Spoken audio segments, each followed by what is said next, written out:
Olá, salve, salve a todos, sejam todos bem-vindos. Eu sou Manuel Carvalho e esse é mais um esquenta para o nosso podcast Não Cai na Onda. Neste dia 4 de janeiro de 2025, nós estamos trazendo um texto para vocês acerca da reforma tributária. E esse texto, ele tem como prioridade apontar o que será essa tal reforma tributária. Então, há uma necessidade que possamos ter um norte da coisa. Mas eu estarei montando ensaios específicos aqui no nosso canal, Manuel Carvalho VS, e tanto no nosso canal Manuel Carvalho VS, como no nosso canal Validando Sustentável. No nosso canal de podcast, que é o canal Não Cai na Onda, nós estaremos só montando o podcast e algumas informações acerca de mensagens drops, como a gente já fazia antigamente no nosso canal lá do Não Cai na Onda. E aí o que é que acontece? É importante, pessoal, que você se inscreva no nosso canal, ative as notificações para que você fique por dentro de todas as coisas. Quando eu falo para você se inscrever nos nossos canais, uma reforma aqui em cima e tá um barulho tremendo aqui. Mas não se preocupe não, que não vai cair nada não aqui, certo? Na oportunidade eu vou estar trazendo para vocês hoje o texto. Eu deixei para gravar no pior dia, o dia do barulho. Um texto sobre a reforma tributária. Então, sem mais delongas, vamos ao texto. E aí, se você ainda não é inscrito no nosso canal, se inscreva, ative as notificações para que você possa ficar ligadinho em tudo que há de novo aqui na Questão Assessoria no GPE de Curso. Perfeito? Então, vamos ao texto, sem mais delongas. Eu vou compartilhar com vocês a minha tela. Estou compartilhando aí com vocês a minha tela, como vocês podem notar, a reforma tributária. Para o Brasil crescer, ele precisa acontecer. É uma frase de efeito que trouxeram no texto desse manual aqui, dessa apresentação do governo federal, sobre a reforma tributária. De cara, eu já gostaria de trazer para vocês aí a minha sincera e singela contribuição acerca do tema. Eu não acredito que essa nova forma de tributação ela vá melhorar o jeito de entender tributação tanto dos empresários quanto dos empresários que eu falo, os contribuintes, quanto dos contadores. Então eu sou bem sincero a dizer, porque vai ser uma loucura isso aí. Eu estou estudando, porque eu estou montando treinamentos específicos, e aí é uma coisa que a gente vai, no decorrer desses dias do mês de janeiro de 2025, a gente vai decorrer sobre esse tema, e eu estarei explicando e orientando como é que vai se dar os nossos treinamentos presenciais, online e um curso que nós estaremos lançando online também. Bom, há uma necessidade de entendermos qual o caminho que a reforma tributária vai trilhar. E é essa apresentação que eu vou trazer para vocês. Aqui eu não vou estar trazendo muita coisa a fundo, mas é só para nortear mesmo. Onde é que vai estar a coisa a fundo, Manuel? Quando a decisão sair, quando os testes forem feitos, e aí sim a gente vai estar mostrando para vocês. Inclusive, eu estou lutando para trazer aqui para vocês o texto sobre a declaração que vai ficar no lugar da DCTF. Então, em breve, novidades também acerca do tema. Sem mais delongas, vamos adentrar um pouco aqui adentrar um pouco aqui no texto que o governo federal apresenta para nos orientar acerca da reforma tributária. Deixa eu voltar aqui para essa tela. Pessoal, é importante que você se desprenda um pouco e entenda sem preconceito. Se desprenda sem preconceito e entenda que o texto que eu vou trazer para vocês é um texto que está lá dentro da página do governo federal, da reformatributária.gov. E aí, a partir desse momento, eu estarei trazendo textos específicos e vou encorpando. Não dá para eu trazer muita coisa para vocês na data de hoje, pelo fato de que os testes estão começando aos poucos, e aí as pessoas ainda estão se adaptando. Mas é importante que você entenda que muita coisa da forma que a gente entende em tributação vai mudar. Hoje nós temos 11 CSTs para ICMS, 33 CST para PIS e para COFINS, nós temos, acredito que 12 CSTs para IPI, tanto 6 para compra, 6 para venda. Há uma necessidade de entender que muita coisa do que é ensinado atualmente acerca de operação em departamento fiscal, com a reforma, ela vai modificar, ela vai deixar de existir e vai ter uma nova forma. Foi assim que aconteceu quando entrou a Lei Geral 123 de 2006 do Simples Nacional, que antes a gente tinha o Simples Federal, que eram 6 tributos federais em uma guia, que era o DARF Simples, e o tributo estadual era cobrado pelo estado e o municipal era cobrado pelo município. E lá no mês 6 de 2006, nasce a Lei Geral 123 de 2006, que traz o Super Simples Nacional da forma que vocês entendem hoje, da forma que vocês conhecem hoje. E na época, para que nós pudéssemos se adaptar a isso, foi muito complicado, porque no Simples Federal, a gente não tinha a informação que veio destrinchada dentro do Simples Nacional. Então, gerou muita polêmica, gerou muita complexidade, mas é tudo que acontece quando chega o novo. O novo sempre gera essa complexidade, mas depois que você vai se adaptando às situações, claro, e evidentemente que fica natural. Perfeito? Então, vamos voltar aqui para o texto do governo, para que nós possamos adentrar e concluirmos a nossa estreia, o nosso esquenta para o nosso podcast hoje. Estou nessa câmera agora. O nosso esquenta para o nosso podcast. Não cai na onda. Muito cedo que eu estou gravando isso aqui. Muito cedo. Estou gravando antes da hora. Vamos para frente. O governo federal nos traz essa cartilhazinha e ela está explicando algumas coisas específicas que eu vou estar lendo com vocês. Não pluguei a caneta aqui para estar riscando, mas eu vou apontando algumas coisas que eu considero, certo? Objetivos e fases da reforma.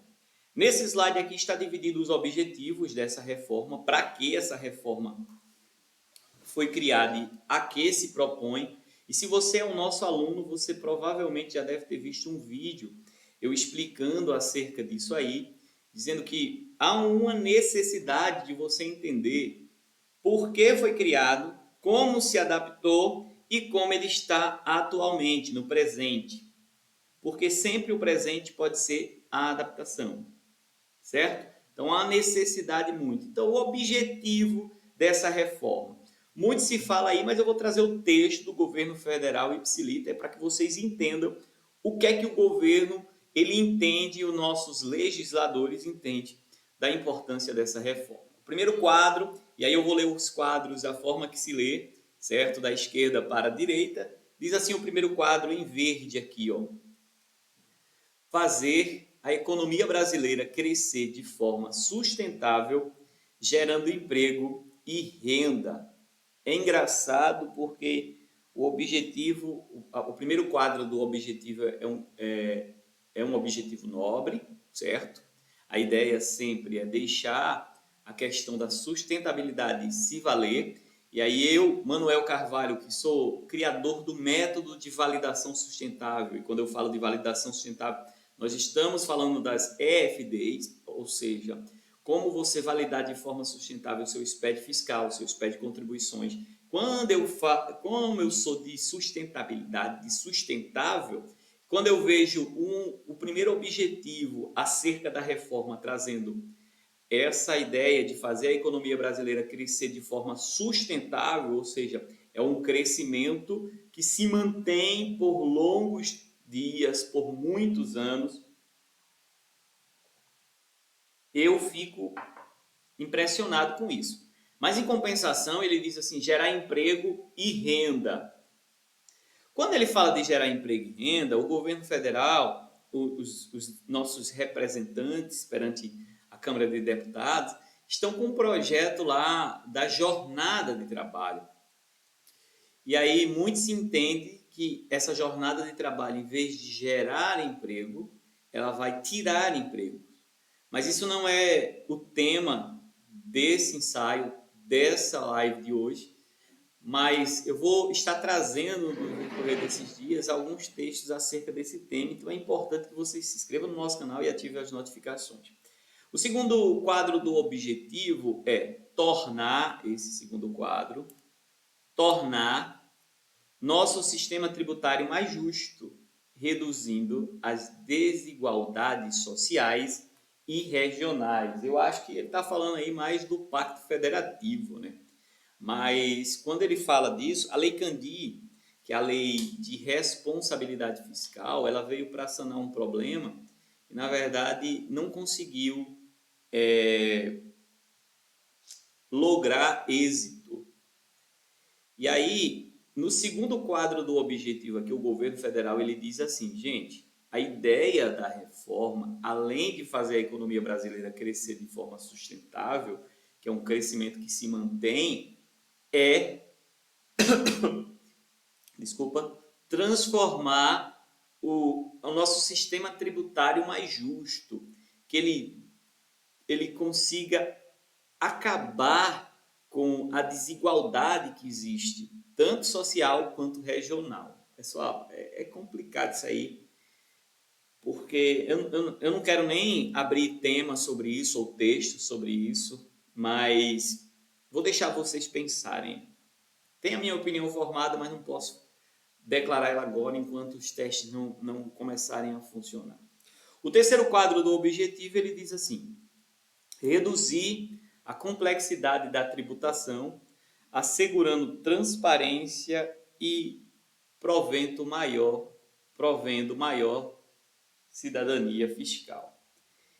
Como eu sou professor de educação fiscal no Sistema S, eu sou professor de educação fiscal no Sistema S, em minhas aulas, eu prezo muito a ideia de que o cidadão ele tem que se posicionar em direitos e em deveres. E aí eu gosto muito de apontar questões básicas como a solicitação da nota fiscal de uma mercadoria que você compra, que seja uma mercadoria lícita. Claro, evidentemente há uma necessidade sim da nota fiscal, mas nesse terceiro quadro do objetivo eu quero concordar com algumas coisas. Quero concordar com a complexidade da tributação, que no Brasil é fenomenal. Eu trabalho com reestruturação tributária, através do nosso método de validação sustentável, nós criamos linhas fiscais, e aí eu quero endossar o tema linhas fiscais, que não foi criado pelo Manuel, foi criado pelo pessoal da Plussoft, Bruno, José Hilton e companhia, deram esse tema, deram esse texto para a forma de tributações, e automaticamente eu levo também à frente. Então, um abraço aí para o pessoal da Plussoft. Se você ainda não tem sistema de automação, a Plussoft tem soluções para você, beleza? E aí, o que é que acontece? A complexidade do nosso sistema tributário, ela é, sem sombra de dúvida, uma das maiores do mundo, pelo fato de que nós temos 27 estados, 26 no Distrito Federal, e cada um tem um regulamento de ICMS interno que rege algumas questões. Aí a Confaz vem para tentar unificar essa parada e cria protocolos, cria convênios ICMS, mas não deixa de ser complexo o nosso sistema tributário. E é por esse motivo que eu acredito piamente que, se facilitar, claro e evidentemente, para o nosso lado vai ser maravilhoso, beleza? Sendo assim, concluindo a fase dos objetivos, nós temos aí também, concluindo os quadros dos objetivos, nós temos os quadros das fases. Como se dará essa fase? Então, a fase da reforma tributária, a primeira fase ela é a reforma da tributação sobre o consumo. Então, logo, a forma que nós tributamos o consumo hoje, através de alguns tributos específicos, porque nós tributamos o consumo quando nós compramos um produto, dentro desse produto está embutido um tributo que você indiretamente está pagando, certo? A segunda fase, ela vai ser a reforma sobre a renda e sobre a folha. E aí eu não sei como é que vai se comportar isso, porque hoje nós já temos algumas questões acerca do tema, mas acredito que esteja tudo programado. E lembrando da primeira fala, vou voltar de novo para a tela lá. Lembrando da primeira fala, pessoal, é importante que vocês entendam o seguinte: quando nós estivermos aptos a utilizar a reforma, isso tudo vai ficar no passado, tudo que nós explicamos acerca de. E aí eu vou ser mais uma vez o dinossauro da parada, porque eu vou dizer, eu passei por isso, eu vi isso acontecer, tal, nos cursos de turmas futuras. Mas é importante que você entenda que tudo é adaptável, tudo é adaptável, beleza? Vamos lá, voltando para cá. E a última fase, todo o período ajustar ajustes na tributação sobre o patrimônio. Então, vai ser ajustado tributo sobre consumo, tributo sobre renda e folha e sobre o patrimônio, que hoje é feito separadamente por tributos específicos. Então, há uma necessidade de entendermos isso aí para que nós possamos ir além. Beleza? Continuando.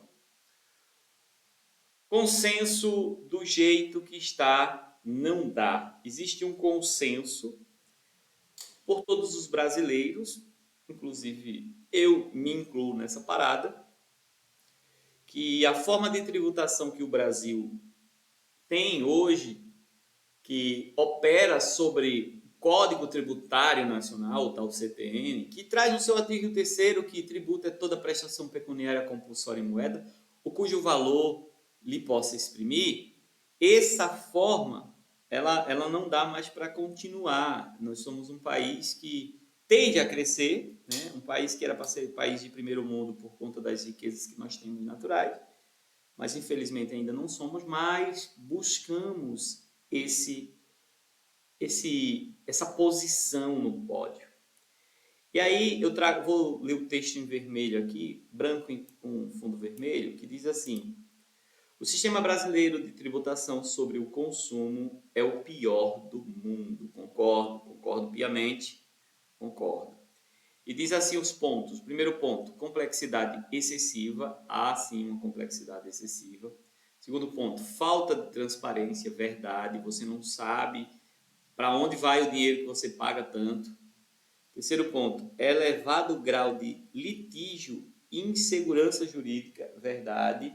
Também porque você não consegue operar de forma plena pelo fato de que você muitas das vezes tem uma interpretação do texto, mas o fiscal, que é o cara que está com a caneta, vai ter outra interpretação, e aí você vai ter uma penalidade acerca daquilo que você deixou de tributar. Quarto ponto, conflitos de competência, já é isso mesmo. E aí eu cito o transporte. Às vezes o transporte é tributado pelo ICMS, às vezes é tributado pelo ISS. Existe a regra específica? Existe. Mas o contribuinte, quando você vai apontar, o cara muitas das vezes não quer saber. Então há um conflito muito grande das competências acerca do tema. Tensões federativas, é o pacto federativo que mais uma vez complica a nossa vida como operadores de departamento fiscal, como operadores de departamento fiscal como um todo, beleza? Desigualdade regionais e sociais, realmente há uma desigualdade muito grande, porque muitas das vezes, inclusive a prefeitura aqui da minha cidade, está cobrando a partezinha que ela tem de direito lá no ICMS das empresas. E aí, uma vez que as empresas pagaram, o Estado que tem que repassar, mas o município ele vai cobrar das empresas. É complicado isso aí. Ineficiência, o penúltimo ponto, alocativas, certo? E deteriorização do ambiente de negócio, verdade. As pesquisas e as estatísticas indicam que as empresas não se sustentam mais por tanto tempo. É tipo assim, antigamente tinha uma bodeguinha da Dona Maria, lá no meu bairro, e aí eu fui envelhecendo e a bodeguinha da Dona Maria é aquela bodeguinha por toda a vida. E a ideia era que ficasse filhos e netos, mas atualmente os negócios não sobrevivem por muito tempo. E aí o texto abaixo com fundo amarelo, texto vermelho com fundo amarelo, diz que o Brasil cresce menos do que poderia crescer. Há uma verdade nisso também. É complicado, mas vamos à frente, que tem um monte de slide aí aqui. O que a reforma tributária faz? Essa questão é levantada e é respondida pelo slidezinho aqui. O que a reforma tributária faz? Aqui eu tenho, nesse primeiro slide, 10, mas tem muito mais coisa. Então, parece que o governo apresenta a reforma como a última maravilha do mundo. Porque eu vou ler os textos e aí vocês vão ver, cara, isso aí é bom demais. Mas quando a gente estiver na prática, nós vamos ver como isso vai ser oneroso tanto para o contribuinte quanto para o cara que opera o departamento fiscal. Mas vamos para frente. Eu quero ser o mais otimista possível acerca dessa reforma. Primeiro ponto, substitui 5 tributos por um IVA dual, de padrão internacional, ou seja, foram buscar fora esse padrão. A necessidade desse IVA dual é o SEBS, vou ler assim, SEBS, que vai substituir os tributos federais, e o IBS, que vai substituir os tributos municipais e estaduais, certo? Aqui está contemplado PIS, COFINS, IPI, ICMS e ISS-QN. Segundo ponto da reforma, o que ela faz, diz o seguinte: cria um imposto seletivo de caráter regulatório, ou seja, um imposto que vai atender às necessidades e às demandas e podem ser adaptados com o passar do tempo. Lembra da jornada? Por que foi criado, como se adaptou e como se opera hoje. Terceiro ponto, mantém a carga tributária total sobre o consumo. Então, se você consumir mais, há uma carga maior, claro e evidentemente. A ideia é sempre essa. Aumentou o consumo, aumentou o tributo. Adota a alíquota padrão como regra geral, uma coisa maravilhosa, certo? Uma alíquota padrão, tal. Não sei como vai ser para produtos, porque eles estão tentando ver uma questão acerca das bebidas, mas eu não sei como é que vai ser, porque hoje nós trabalhamos com alíquotas distintas para produtos de primeira valia e para os produtos supérfluos uma alíquota maior. Não sei como vai funcionar, mas a ideia é que funcione certinho isso aí. Eu estou com texto, é 500 e poucas páginas, estou dando uma lida lá, meu Deus, é coisa, muito louco. Mas eu tenho que ler e trazer um resumo para vocês. Define regimes favorecidos para determinados bens e serviços. Olha lá. Educação, saúde, transporte coletivo, medicamentos, dispositivos médicos, insumos e produção rural, atividades culturais e desportivas. Então ele vai dar um norte bem legal aí para esses tipos de bens e serviços. Define regime específico para determinados bens e serviços, também aponta a mesma coisa. No 5 ele favorece e no 3 ele especifica. No 6 ele especifica. Criar a Cesta Básica Nacional de Alimento, que hoje é regido aqui no meu estado. A Cesta Básica está lá no anexo 2 do regulamento do ICMS, acho que é o item 20, que trata da cesta básica. É um anexo de redução de base de cálculo. Só que o ponto 7 aqui da reforma diz que ele vai criar uma cesta básica nacional de alimentos. Então aí vai ser, vamos ver o que é que isso tem a apresentar no futuro, né? Cada estado define uma cesta básica, vamos ver essa cesta nacional de alimentos, o que é que vai se dar. Torna o sistema mais justo com cashback do povo. Então o povo vai ter retorno aí de alguma coisa. Vamos esperar. Vai preservar a Zona Franca de Manaus. Então, Manaus hoje opera com a tal da SUFRAMA, né? Que são áreas de livre comércio. Então, ele vai fazer uma preservação acerca disso. Eu estou falando então. Vou me policiar aqui, não vou ficar no então, viu? Ponto 10. Melhora o sistema das empresas do Simples. A empresa do Simples hoje já tem uma sistemática por faixa. Você vai atingindo a faixa e automaticamente vai aumentando a alíquota. A alíquota ela vai de uma faixa a outra faixa. Ela tem uma regra que vai crescendo com o passar do tempo, com o aumento do faturamento. Dessa forma fica mais viável. Dizem que vão melhorar essa situação aí. Então vamos ver então de novo. Vamos ver o que é que tem a se propor no futuro. Virando a página, eu tenho da 11 a 20, fortalecer o Pacto Federativo, que é aquele diabo do dinheiro que é ganho por uns e investido em todos os estados mais pobres, aquela coisa toda.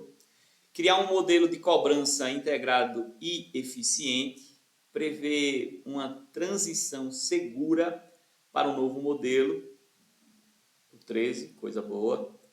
14. Cria um fundo de compensação dos benefícios fiscais, que atualmente é o FEFAL, né? O Fundo de Equilíbrio Fiscal, mas vão criar esse outro fundo aí, vamos ver como é que se comporta isso. Criar um fundo de desenvolvimento regional, o FDR, outro fundo. O 16. Mantém as vinculações e partilhas constitucionais. Ele vai manter o que hoje já o sistema, as outras entidades já mantêm, então ele vai manter aí educação, Fundeb, saúde, FCO, FNE, FNO, cotas parte dos municípios, que é aquela que eu comentei agora há pouco, FAT, o BNDES. Então isso vai ser mantido, isso não vai ser alterado em nada com a nova reforma. 17. Assegura a devolução dos saldos credores dos tributos atuais. Então, se você tem um saldo credor, na mudança esse saldo credor vai ser devolvido para você. Você não vai perder esse saldo credor. Cara, que eu tô com uma fome, brother.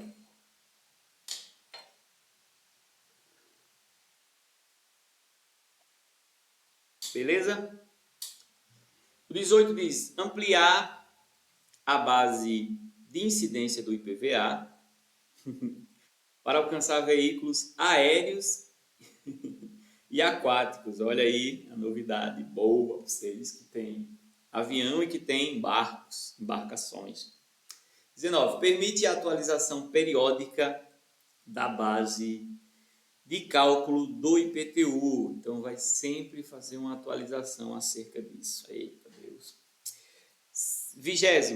Assegura a progressividade do ITCMD, que aqui no meu estado é chamado de ITCD, e aperfeiçoa a sua legislação. É importante, isso aí é importantíssimo. Vamos ver como é que vai se comportar, mas é importante. Eu estou lendo o texto lá, vou ver como é que isso vai se comportar, que eu vou estar trazendo ensaios sempre sobre isso. Hoje é só um esquenta mesmo para vocês entenderem o que é isso de reforma tributária.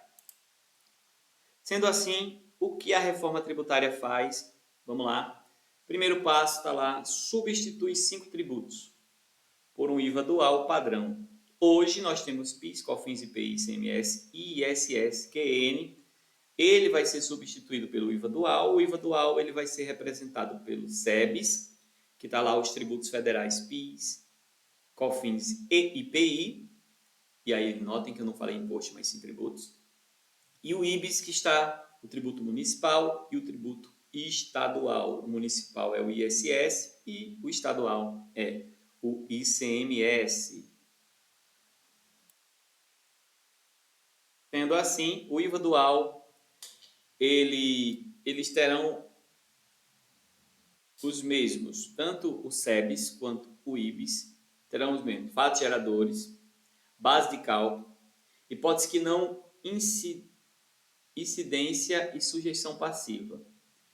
Então, logo, haverá para ambos o mesmo fato gerador e a mesma base de cálculo. Você não vai estar precisando fazer uma base como é hoje, né? Hoje a gente tem uma base de cálculo para PIS e COFINS, outra base de cálculo para ICMS e outra base de cálculo para IPI.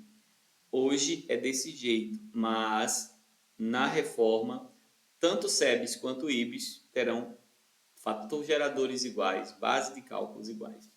A imunidade também será igual, então o que será igual na imunidade para o SEBS, que é o federal, vai ser igual para o IBS, que é o municipal e estadual.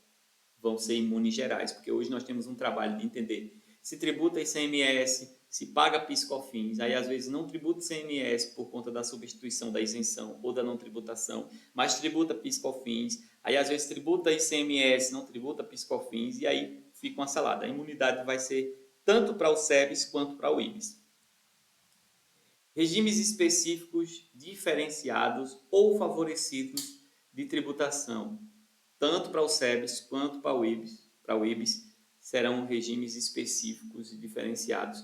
Logo, o regime que você alcançou dentro do SEBS, você vai estar no IBS também. E regras de não cumulatividade e creditamento, ou seja, o ICMS, quando a empresa é normal, ele é regime não cumulativo. Nós temos dois regimes tributários hoje, atualmente, para o PIS e para a COFINS, o não cumulativo e o cumulativo. Automaticamente, tanto para o SEBS quanto para o IBS, a regra de não cumulatividade e creditamento serão as mesmas. Desculpa. Tudo isso está na faixa amarela aí abaixo, será definido em lei complementar. Ok? Ainda falando do que a reforma faz, a substituição de 5 tributos por um IVA dual de padrão internacional, a SEBS e o IBS, terão todas as características de um IVA de padrão internacional. Olha que legal! Recomendado pela OSDE e pelo Banco Mundial. Olha lá, vou ler os quadros, o texto da esquerda. Base ampla de incidência, tributo no destino, sempre o tributo será no destino, não tem mais tributo na origem. Não cumulatividade plena, agora a não cumulatividade ela é plena, ela não é mais pela situação, pelo regime que você está. Legislação uniforme, ou seja, o que o SEBS tem, o IBS terá também. E cobrança por fora, que aí é aquela loucura de por dentro, de por fora, que acontece com o ICMS, que acontece com alguns tributos. É muito legal isso aí, certo? Hoje, atualmente, quem usa esse tipo de IVA dual são 174 países que utilizam ele. Vou ler o quadro seguinte: rápida devolução dos créditos acumulados, desoneração dos investimentos, tudo que foi investido, que hoje é considerado no lucro real despesas, mas são investimentos, ele vai ter desoneração das exportações e a incidência sobre importações. Muito legal, muito legal. Tô gostando. Quando eu estava lendo o texto, eu estava pensando e vendo essas questões. Cara, deixa eu pegar aqui uma água. Eu vou mudar a câmera aqui só para pegar uma água ali. E aí vocês estão vendo como é que vai se comportando, vão se comportando essas questões. E aí, com o passar do tempo, vocês vão entender melhor como é que isso vai funcionar. Eu estou lendo o texto lá, 500 e tantas páginas, para trazer aí para vocês um bem legal sobre o tema. Eu estou com tempo agora, ali naquela ali. Estou com tempo agora, pessoal, e aí vai ser bem legal. 2024 foi muito conturbado para a minha vida. Eu me desliguei um pouco tanto do nosso canal do YouTube, quanto da questão, quanto do GPE de curso, mas eu estou de volta agora em 2025 com novidades e com muitas coisas aí que vão atender a sua necessidade. Para você que já é inscrito no nosso canal, vai continuar atendendo sua necessidade. Para você que ainda não é inscrito, também vai atender a sua necessidade, mas eu te peço que deixe o like, se inscreva, ative notificações para você ficar por dentro de todas essas questões aí que eu estou falando para vocês. Vamos voltar de novo aqui? Vamos lá. O que a reforma tributária faz? Ainda falando do texto da reforma tributária traz. E aí, se vocês perceberem, eu estou destrinchando o que foi falado, né? Criar um imposto seletivo, e aí o texto é bem claro quando se fala de criar um imposto seletivo. Em linha com as melhores práticas internacionais, a reforma tributária cria um imposto seletivo federal para desestimular o consumo de mercadorias e serviços prejudiciais à saúde e ao meio ambiente. Que aí, hoje eles já tentam fazer isso, tipo, o cigarro é 330% lá no IPI, para encarecer mesmo, é tantos por cento no ICMS, na questão da substituição que vem sobre ele, mas mesmo assim o povo ainda consome. Não sei como é que isso vai se adequar ou se adaptar, mas vamos esperar, né? Eu sou otimista acerca do tema, vamos ver o que é que vai acontecer.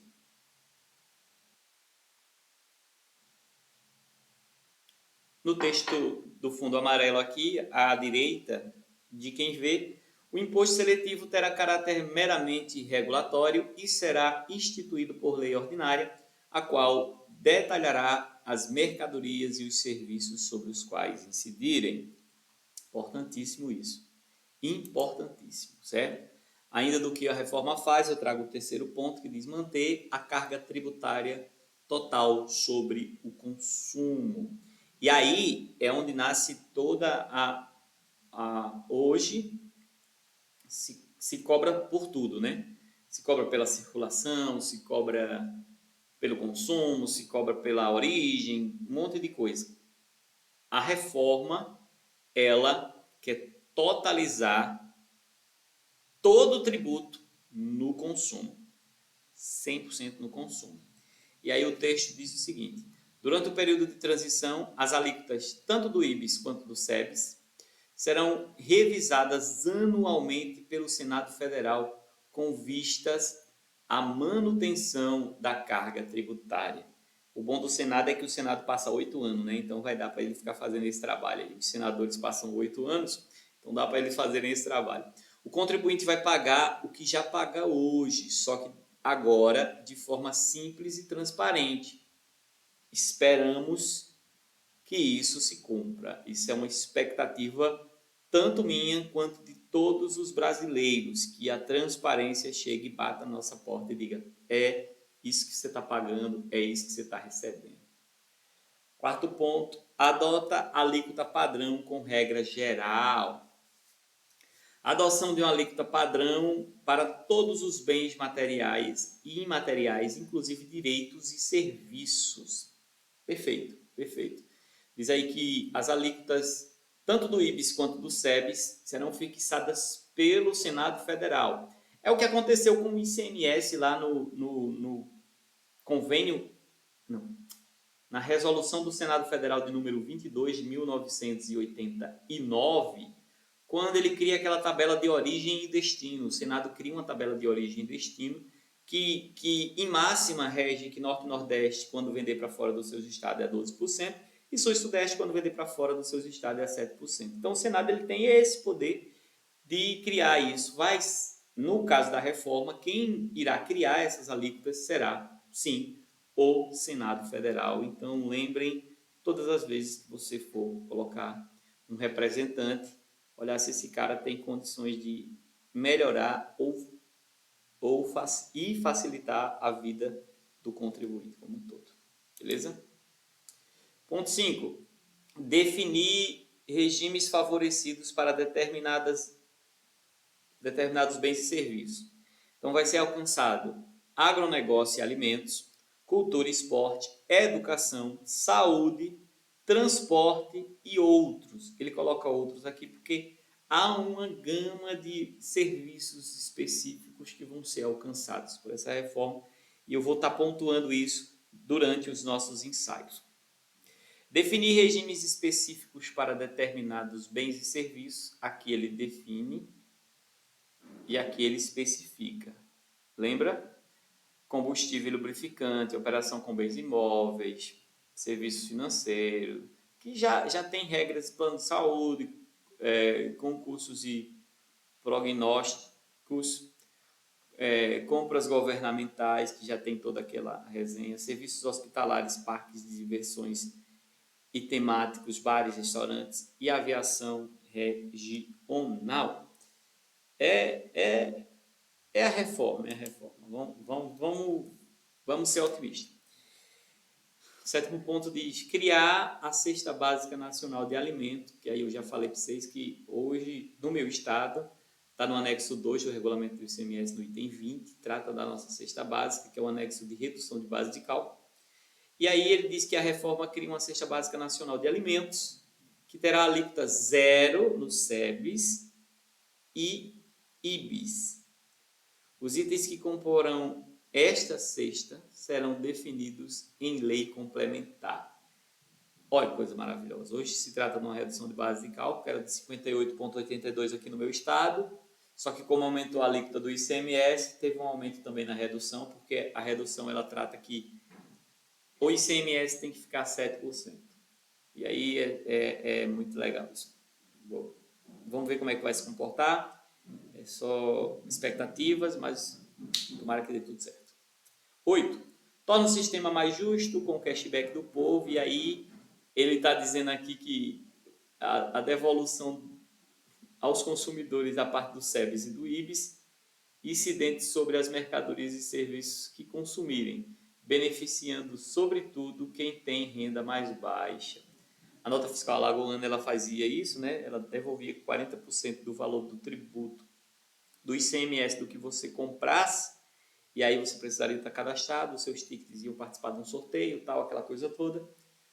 Vamos ver aí, né? Vamos ver aí o dinheiro da nota fiscal alagoana que ele devolvia parte do tributo para os contribuintes, para os consumidores, poderiam ser utilizados no IPVA e afins. Vamos ver isso aí, como é que vai se dar. Não tenho uma experiência boa sobre isso, não, mas vamos ver o que... vamos ser otimistas. Aí você vai dizer, o Manuel passou a live toda dizendo, vamos ser otimistas, vamos ser otimistas. 9. Preservar a Zona Franca de Manaus. Ele vai... Hoje, a forma que se entende da Zona Franca de Manaus, ele vai alterar as alíquotas e regras de créditos, ampliando e preservando o que nós conhecemos como SUFRAM atualmente. 10. Melhora o sistema das empresas do Simples. O IBIS e o SEBS vai melhorar a forma. O último ponto ele diz aqui, a reforma reduz a necessidade da substituição tributária que hoje onera as empresas do Simples, que é aquela que vai aumentando. Chega um momento que você está no Simples pagando 100 mil reais, não creditando nada, e você pensa em ir para um lucro real, pensa em ir para um lucro presumido. A ideia da reforma é que você se mantenha no Simples. 11ª, fortalece o Pacto Federativo, e aí o Pacto Federativo, aqui o texto abaixo eu vou estar lendo para vocês, acaba com a guerra fiscal que a Lei Candir tentou resolver e não conseguiu. Diz assim, a transição de 50 anos na distribuição de receitas aliadas aos efeitos econômicos da reforma possibilita ganhos para praticamente todos os entes da federação. De 2029 a 2078, uma parcela decrescente da receita será distribuída conforme a participação atual dos entes na receita total e uma parcela crescente será distribuída para o estado e o município de destino. Seguro receita, vai ter o seguro receita de 3% da parcela do IBIS distribuído pelo destino, são usados para compensar os entes com mais queda da participação do total da receita. E eu ouvia muita gente falando sobre essa questão aí, se hoje está difícil, quando estiver na mão de um só para distribuir para todos, né? Mas é só falácia do espantalho. Vamos aguardar como é que isso vai se dar. Acredito que vai atender sim a nossa necessidade, mas depende muito de quem você vai colocar durante esses anos de 29 a 78 no governo, para que isso venha acontecer de forma ampla e possa encontrar o seu ápice. O que a reforma faz? O 12 diz criar um modelo de cobrança integrado e eficiente. O Conselho Federativo do IBIS terá caráter eminentemente técnico e será gerido conjuntamente pelos estados e municípios e manterão a autonomia na fiscalização e na defesa dos seguintes interesses. O Conselho também assegura a rápida devolução dos créditos de IBIS aos contribuintes, que hoje é uma loucura. E ele traz assim, atribuições do Conselho Federativo do IBIS. Editar normas infralegais sobre temas afetos ao IBIS. Uniformizar a interpretação, boa demais. Se uniformizar vai ficar ouro. E a aplicação da geração do imposto. Arrecadar o imposto, efetuar as compensações e distribuir as receitas. Vai ter trabalho esse Conselho Federativo. Dirimir questões no âmbito do contencioso administrativo tributário.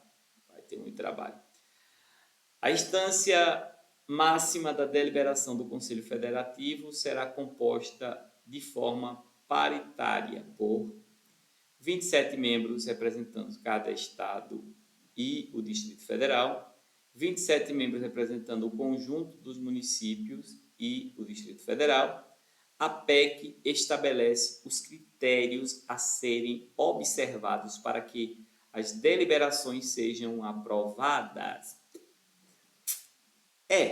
Um caso a se pensar. Vamos aguardar. E eu não vou dizer vamos ser otimistas, mas 13. Prevê a transição segura para o novo modelo. Olhem como estamos no segundo quadro verde aí. 2023 foi a emenda à Constituição da Reforma.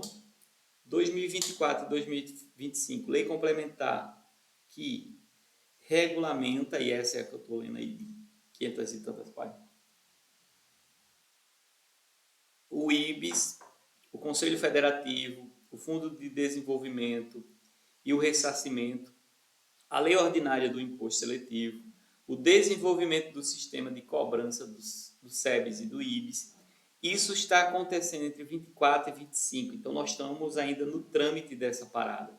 Em 2026, e aí é a hora de você entrar no nosso treinamento, é a hora de você se preparar, porque a partir de 2026 é o ano do teste do SEBS e a alíquota de 9% e do IBIS a alíquota de 1% para PIS e COFINS e outros tributos federais.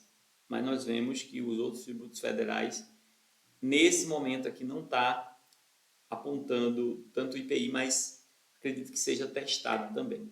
Em 2027, vai haver a cobrança do PIS e da COFINS através do SEBS. Então, aí é nesse momento que começa a ser cobrado.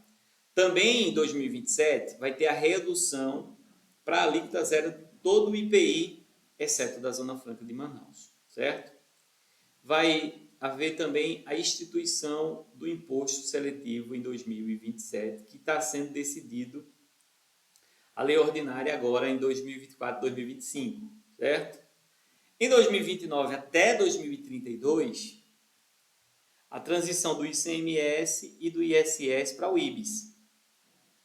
Vai ser entre 29 e 32. E aí tem uma tabela que vai se dar de 10% para 2029, 20% para 2030, 30% para 2031, 40% para 2032 e o ápice se dá em 2033, que será 100%. Então, todo mundo vai se adaptar lá em 2033. Eu vou fazer uma contazinha específica aqui. Estamos em 2033 menos 2025, faltam 8 anos. Mas a idade que eu tenho hoje, eu terei 49 anos de idade quando isso acontecer e espero estar vivo lá. Espero estar vivo para ver isso acontecer e poder ser um dos que diz assim, eu vi tudo isso acontecer. É maravilhoso. Criar um fundo de compensação dos benefícios fiscais. O fundo será financiado com recursos da União da seguinte forma: 2025, 8 bilhões, esse ano que nós estamos vivendo. 2026, 16 bilhões. 2027, 24 bilhões. 2028, 32 bilhões.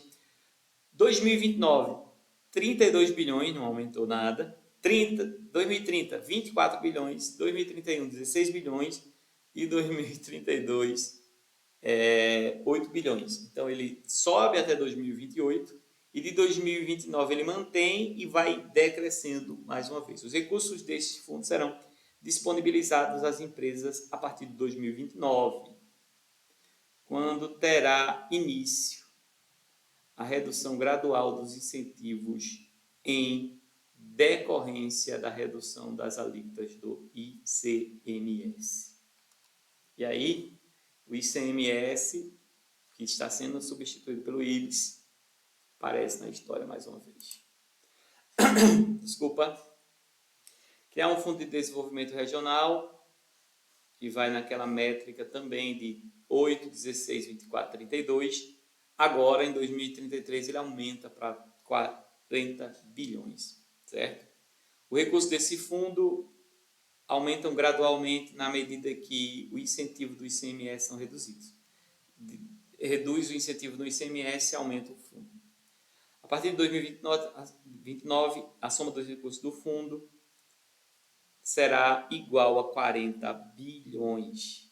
E notem que os recursos do FDR poderá ser destinado a fomento à atividade produtiva, infraestrutura, inovação e difusão de tecnologias e desenvolvimento científico e tecnológico, prioridade a projetos com ações de preservação ambiental, sempre sai na frente.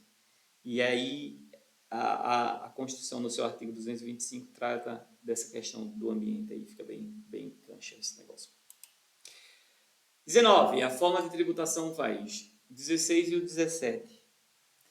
Mantém as vinculações e partilhas constitucionais, ele vai manter o FPE, o FPM, o FPEX, o FCO, o FCN, o FNO, Educação, Fundeb, Saúde, FAT, que é o Fundo de Amparo ao Trabalhador, o BNDES, que é o Banco Nacional de Desenvolvimento, a cota das partes de um município vai manter, está lá, as cotas de participação do município de 85%, o mínimo, proporcional à população, 10% com base em indicação de melhoria e 5% em montantes iguais para os municípios do Estado. 17. Assegura a devolução dos saldos credores. Olá. Então, se você tem no regime não cumulativo créditos de PIS e de COFINS, o SEBS vai devolver para vocês. O saldo credor homologado no ICMS também o IBS estará devolvendo para vocês em até 240 parcelas. Rapaz, essa reforma aí é muito louca, né?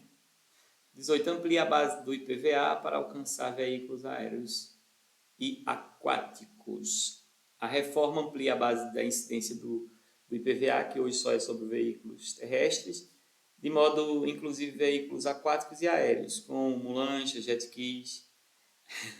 Lembrou da propaganda assim? As motos são como jet skis, os carros são como lanchas. A ampliação não alcança aeronaves agrícolas e embarcações de transporte aquaviário de pesca. Muito bem. Inclui a possibilidade de o IPVA ser progressivo em razão do valor e do impacto ambiental do veículo. E aí é só para luxo mesmo. Só para embarcações de luxo. De trabalho não vão ser cobradas. Menos mal, né?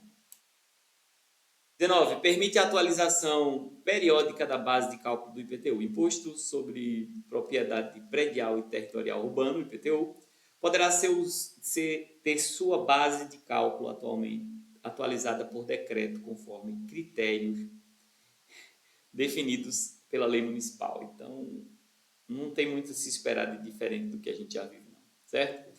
Assegura a progressividade do ITCMD e aperfeiçoa a sua legislação. Hoje o ITCMD, mas aqui é o meu estado, é chamado de ITCD. Ele vai, a reforma vai permitir os estados cobrarem o imposto sobre doações e heranças. define de forma mais clara que o Estado competente para a cobrança sobre as heranças e os investimentos extrajudiciais serão do domicílio de cujos, sobre jurisprudência, né? Assegura a progressividade das alíquotas, modifica muito a nossa vida, né? Vamos lá, estou quase concluindo aqui, pessoal. Todos ganham com a reforma tributária, segundo o texto. Consumo da família conservador otimista. Os conservadores dizem que 12,6%, já os otimistas acrescentam para 24%. O dobro, né? O dobro mesmo, cara. Quase o dobro. O PIB sobre o investimento, o conservador diz que vai ter um aumento de 20%, enquanto o otimista diz que vai para 25%. Na exportação, nós vamos ter aí um aumento para os conservadores de 11%, para os otimistas de 17%. E os pessimistas, porque não colocaram aqui? Importação 9,5% para os conservadores, 15% para os otimistas. No trabalho, hoje, que é o conservador acredita 7,5%, enquanto o otimista 12,6%. Ou seja, texto em vermelho.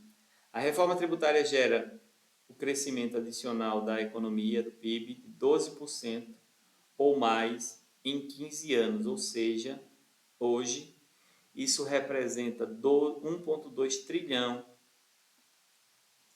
a mais do que o PIB a preços de 2022. Ou seja, se a reforma tivesse sido aprovada há 15 anos, cada brasileiro teria hoje, em média, mais de 490 por mês de renda. Não vou falar nada sobre isso, não, porque eu estou ainda trilhando o curso de economia, mas complicado. O impacto da reforma sobre o PIB. A agricultura, o conservador diz que o setor da agricultura cresce 10%, os otimistas 18%. Na indústria, 16% cresce para o conservador, 25% para o otimista. Em serviço, quer seja construção, educação privada e saúde, 10% no serviço, construção 19%, 5% para a educação privada e saúde 6%. Os otimistas definem 18% para 24%, 17% e 17%. Tá fácil não. Receita per capita dos municípios, máxima atual de 14.815, vai para 6, pós-reforma, 6.493. Vixe. Na mínima de 74, vai para 429. Mínima e máxima de 200 por 15. Reforma reduz significativamente as desigualdades regionais. Desculpa. Considerando os tributos abarcados pela reforma, a diferença de receitas entre os municípios mais ricos e os mais pobres, que hoje é de 200 vezes, será reduzida para 15 vezes. Amém. Assim seja, né? Assim seja. E aí, mais uma vez, ele define que a faixa da renda, ela atende a faixa de renda hoje de salários mínimos. A faixa de renda de um salário mínimo de conservador 10%, otimista 17%, e a última lá, mais de 30 salários mínimos de 8,1 para 16,1. A reforma amplia o poder de compra de todos os brasileiros, em especial dos mais pobres. Parece uma utopia, mas vamos ver o que é que vai dar aí. E esse é o gov.br/reforma tributária. Ao acessar isso aqui, você vai ter todos os textos sobre a reforma, inclusive tudo isso que eu passei para vocês. Lembrando que estaremos sempre voltados a entender e a buscar informações específicas, certo? Eu sou Manuel Carvalho, e estou com vocês nesse ensaio acerca da reforma tributária, mas se inscreve no canal, ativa a notificação, deixa o like, porque em breve, durante esse mês de janeiro de 2025, eu estarei trazendo ensaios sobre a reforma e conto com a sua participação. Até lá, se Deus assim nos permitir, e vamos validar de forma sustentável.